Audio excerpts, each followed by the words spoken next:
கர்த்தருடைய நாமம் மகிமைப்படுவதாக. ஆண்டவரும் அருமை இரட்சகருமாகிய இயேசுவி நாமத்தினாலே நான் உங்களை வாழ்த்துகிறேன். கர்த்தனோடு கூட நம்மோட பேசும்படி நம்ம கேட்போமா? பரிசுத்தமும் கிருபை நிறைந்த நல்ல ஆண்டவரே, உங்களுடைய பிள்ளைகளோடு கூட பேசும், உங்களுடைய பிள்ளைகளை ஆசீர்வதிக்க வாங்கப்பா.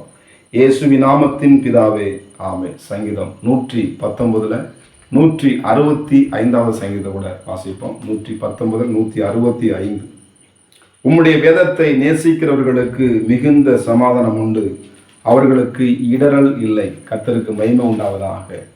வேதத்தை நேசிக்கிறவர்களுக்கு என்ன இல்லையா? இடரல் இல்லை, அவர்களுக்கு சமாதானம் உண்டு எழுதப்பட்டிருக்கிறது. சமாதானம் இல்லாமல் இருக்கிற அருமையான தேவ பிள்ளைகளே, சமாதானத்தின் நதியைப் போல ஆண்டவங்களுக்கு தர விரும்புகிறார். எப்பொழுது நீங்கள் எதெல்லாம் நேசித்து பார்த்துருப்பீங்க, எதெல்லாம் நேசித்து நீங்கள் தோல்வி அடைஞ்சிருக்கலாம். இன்றைக்கு நீங்கள் நேசிக்க வேண்டியது ஒரே புஸ்தகம், பரிசுத்தமுள்ள வேதாகமம். இந்த வேதாகமத்தை நீங்கள் நேசித்து வாசித்து நீங்கள் இருதயத்தில் ஏற்றுக்கொள்ளும் பொழுது சங்கீதம் 1 சொல்லப்பட்டிருக்கிறது, நீங்கள் செய்கிற எல்லா காரியத்தையும் கர்த்தன் வாய்க்க பண்ணுகிற தேவனாக இருக்கிறார். வேதத்தை நேசிகள் மிகுந்த சமாதானம் உண்டு. அந்த சமாதானம் தான் ரொம்ப முக்கியமான ஒன்று. இன்னைக்கு குடும்பத்தில் எத்தனையோ குடும்பத்தில் சமாதானம் இல்லாமல் இருக்காங்க. இந்த நாளிலும் கூட கர்த்தர் உங்களுக்கு சமாதானத்தை கொடுக்கும்படி, சமாதானத்தின் தேவன் தாமே உங்கள் குடும்பத்தில் உள்ள சமாதானத்தை குலைக்கிற, சமாதானத்தை கெடுக்கிறதான சத்துருவின் கிரிகளை அழிக்கும்படி, சமாதானத்தின் தேவன் சாத்தானை உங்கள் கால்களில் நசுக்கப்படும்படி தேவன் விரும்புகிறார். உங்கள் வாழ்க்கையில் எந்தெந்த போராட்டங்கள், எந்தெந்த பிரச்சனையோடு இருப்பீங்கன்னா இந்த நாளிலும் கூட ஆண்டவர் சொல்கிறார், நான் உனக்கு சமாதானத்தை கொடுக்கிற தேவன். உங்களுக்கு இல்லாமல் எந்த இடர் வந்தாலும் அவரை மாற்றி போட்டு அற்புதங்களை செய்கிற ஆண்டவர். நீங்கள் என்ன பண்ணுமா? தேவனுடைய வார்த்தையை அவன் நேசிக்கும் பொழுது வசனம் சொல்லுது பாருங்கள். சங்கீதம் 119 105 சொல்லுது பாருங்கள். சங்கீதம் 119 105. உம்முடைய வசனம் என் கால்களுக்கு தீபமும் என் பாதைக்கு வெளிச்சமாக இருக்கிறது. நம்முடைய வாழ்க்கைக்கு, நம்முடைய நடந்து போகிற பாதை நம்ம வெளிச்சத்தை கொடுக்கறது ஆண்டவர். ஆதியான புஸ்தகத்தை 1ஆம் வசனத்தில் எழுதும் பொழுது, ஆதி வார்த்தை உண்டாக்கி எல்லாவற்றையும் உண்டாக்கும் பொழுது வெளிச்சத்தையும் இருளையும் ஆண்டவர் வெவ்வேறாக பிரித்து வெளிச்சம் நல்லது என்று கண்டார். உங்களை ஆண்டவர் இருள் அல்ல, வெளிச்சத்தில் நடத்த விரும்புகிறார். ஒரு குடும்பத்தை வெளிச்சத்தில் நடத்த விரும்புகிறார்.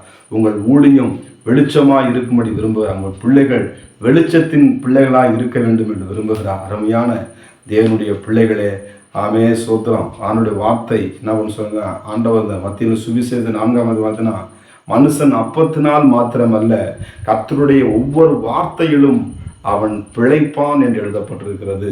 ஆண்டுடைய வார்த்தை வல்லமையுள்ளது. அந்த வார்த்தை நம்முடைய உயிர்ப்பிக்கக்கூடியது. அந்த வார்த்தை நம்மளை வாழ வைக்கக்கூடியது. இந்த வார்த்தை நம்மளை நித்தியத்துக்கு நேராய் கொண்டு போகக்கூடியது. நம்முடைய துக்கங்களை சந்தோஷமாய் மாற்றக்கூடியது. வருத்தப்பட்டு பார சுமப்பவர்களே, எல்லாரும் என்னிடத்தில் வாருங்கள், நான் உங்களுக்கு இளைப்பாறுதலை தருவேன் என்று சொல்கிற ஆண்டவர். வேதத்தில் கூட பார்த்தீங்கன்னா சமாதானமே இல்லாமல் எல்லாமே இருந்து நொந்து போய் அப்படியே வாழ்க்கையில் வெறுத்து போனால் இருந்த ஒரு சகையின் ஒரு மனிதன் என்ன பண்ணுறான்? இயேசு எப்படிப்பட்டவரோ என்று பார்க்க ஒரு காட்டுத்தீ மரத்தில் வேகமாக. ஏன்னா குடும்பத்தில் சமாதானம் இல்லை, அவனுக்கு எல்லாமே இருக்குது ஆனால் சமாதானம் இல்லை. ஏன்னா வட்டி வசூல் பண்ணுகிறவன். ஸ்தோத்திரம். பாருங்கள், அவனுக்கு பாருங்கள், அவனை குள்ளமாக இருந்தால் இயேசு அந்த வழியை போகும் பொழுது எப்படியாவது இயேசுவை சந்திக்க வேண்டும் என்று அவனுக்கு ஒரு ஆசை, ஏக்கம், விருப்பம் வந்தது. அவன் வசதியை பார்க்கல, பதவியை பார்க்கல, எல்லா பேரும் தூக்கி போட்டு யாரை என்ன சொன்ன போகிறேன், இந்த இயேசு நினைக்க நான் சந்திச்சு ஆகணும், இந்த இயேசு நான் பார்த்தே ஆகணும். ஏன்னா நான் சமாதானம் இல்லாமல் இருக்கிறேன். எப்படியா அந்த சமாதானத்தை எல்லாரும் சொல்கிறாங்க, நான் ஏசப்பட்ட போனால் நான் சமாதானம் பெற்றுக்கொண்டேன், ஏசப்பட்ட போனால் எனக்கு வியாதி சுகமாயிடுச்சு, ஏசப்பட்ட போனால் எனக்கு படிப்பில் ஆண்டு அற்புதம் செஞ்சார், ஏசப்பட்ட போனால் எனக்கு வாழ்க்கையில் உயர்வு கிடச்சி, ஏசப்பட்ட போனால் எனக்கு நித்திய ஜீவன் இருந்தார், ஏசப்பட்ட போனால் எனக்கு பாவ மன்னிப்பு கிடச்சிட்டு சொல்லி அவங்க சொல்லிட்டே இருக்கும்போது இந்த சகைவுக்கு ஒரு ஆசை. வேதத்தை நேசி மிகுந்த சமாதானம் உண்டு. எப்படியாவது இந்த இயேசுவை நேசிக்கிறான், எப்படியாவது இயேசுவை பார்க்கணும், அந்த சமாதானத்தை நானும் பெறன்னு சொல்லி வேகமாக இவர் காட்டுத்துங்கிற வேகமாக ஏறி வேலை பண்ணிட்டு பார்க்குறான். இயேசு நின்று என்ன பண்ணுறாரு? சகைவே இறங்கி என்ன பண்ண, கீழே வா, வீட்டுக்கு நான் வர வேண்டும் என்று சொல்லி உடனே இயேசு சகை வீட்டுக்கு போகிறார். போகும் பொழுது அந்த வீட்டுக்கு மிகுந்த ஒரு சமாதானம் உண்டாகுது. அவன் சொல்கிறான், நான் யாருக்கெல்லாம் அநியாயமாக வாங்கணும் எல்லாருக்கும் என்ன பண்ணுறேன், ரெட்டத்தனையாக கொடுத்துட்றேன் அப்படி சொல்லி. அப்போ இந்த வீட்டுக்கு ரட்சிப்பு வந்தது. அருமையான தேவ பிள்ளைகளே, இயேசு கிறிஸ்து தான் வார்த்தையாக இருக்கார். வார்த்தை தான் இயேசு, இயேசு தான் வார்த்தை.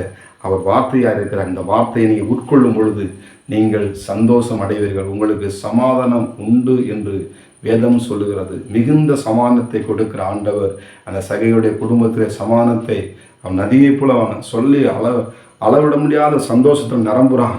நான் ரொம்ப சந்தோஷமா இருக்கிறேன், எந்த மகிழ்ச்சியா இருக்குன்னு சொல்றான். இந்த நாளிலே கூட இந்த சந்தோஷத்தை நீங்களும் பெற்றுக்கொள்ளுங்க. ஆண்டவர் உங்களுக்கு சமாதானத்தை கொடுக்கும்படி தேவன் விரும்புகிறார். நம் கண்களை மூடி, ஆண்டவரை எனக்கும் சமாதானத்தை கொடுங்க, என் குடும்பத்துக்கு சமாதானத்தை கொடுங்க, என் பிள்ளைகளுக்கு சமாதானத்தை கொடுங்க, என் ஊழியர் சில இடத்துல எனக்கு சமாதானத்தை கொடுங்க சொல்லி நீ கேட்பீங்கன்னா, இந்த காலை வேளையிலே சமாதானத்தின் தேவன் சாத்தானை கால்கள் நசிக்கப்பட்டு ஆண்டவர்களுக்கு சமாதானத்தை கொடுக்கும்படி விரும்புகிறார். கண்களை மூடி நாம் ஜெபம் பண்ணுவோமா?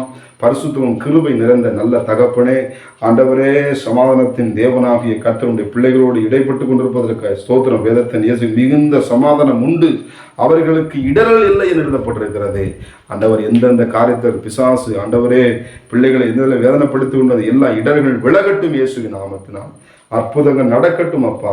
சமாதானத்தின் தேவன் பிள்ளைகளை நீ ஆசீர்வதிப்பீராக. சகலவித ஆறுதலின் தேவனாகிய கர்த்தருடைய வல்லமை பிள்ளைகளை மூடும்படியாக நான் சொல்லிக்கிறேன்.